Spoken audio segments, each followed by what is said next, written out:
Dozer चलाउन आजै छोडिदिनुस्। व्यवस्थापन कसरी गर्नुहुन्छ? डोजर हान्दाखेरि छाती थाप्ने पनि थिए, खोइ छाती थाप्ने। व्यवस्थापन कसरी गर्नुहुन्छ?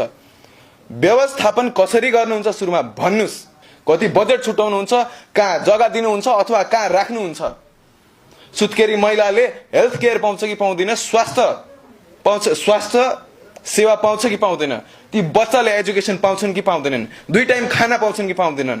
पाउँछन् भने कसरी पाउँछन्? र ती 50 लाख डिस्प्लेस भाकाले टाउकोमाथि छत र रोजगारी पाउँछन् कि पाउँदैनन्? गरिबी कि चमेली भन्ने त्यो युट्युबबाट नि तपाईँ हटाइदिनुस्, मा कसम हटाइदिनुस्। त्यो कामै छैन।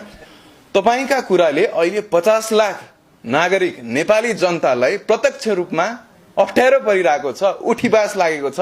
र तपाईँ आज पनि स्टेटस लेख्नुहुन्छ के जोक हो यो?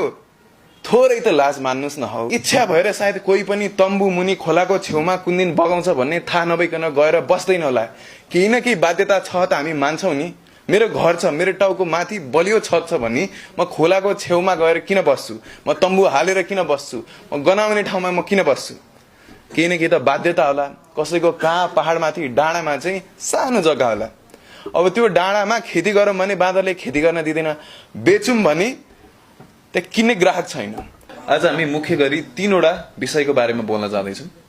त्यो 3टा विषय भनेको, एउटा भनेको चाहिँ यो लिपुलेखबाट चाहिँ भारतीय भक्तजनको टोली चाहिँ मानसरोवर जाने एउटा कुरा भयो। दोस्रो भनेको चाहिँ सुकुम्बासीको कुरा, भूमिहीनको कुरा। र तेस्रो भनेको चाहिँ पेट्रोलमा लाग्ने, आजको दिनसम्म पनि लाग्ने अत्याचार 6वटा कर।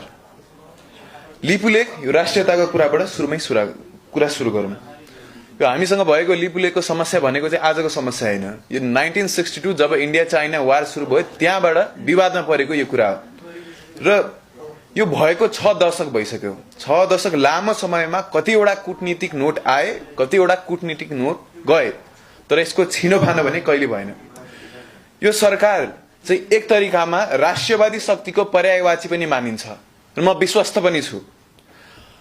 इन्डियाले चाइनामा यही बाटो हुँदै, यही लिपुलेख पास हुँदै यो मार्च महिना हो, आउँदो महिना जुन महिनादेखि चाहिँ एउटा तीर्थयात्रा पनि सञ्चालन गर्ने र दोस्रो भनेको द्विपक्षीय भारत र चाइना बीच ट्रेड पनि सञ्चालन गर्ने, व्यापार पनि सञ्चालन गर्ने रे। त्यो हुँदाखेरि हाम्रो देशको सरकारले यो कुरामा ध्यान आकर्षण दिन एकदम जरुरी छ। Time is running out. धेरै समय छैन, 1 महिनाभन्दा कम छ।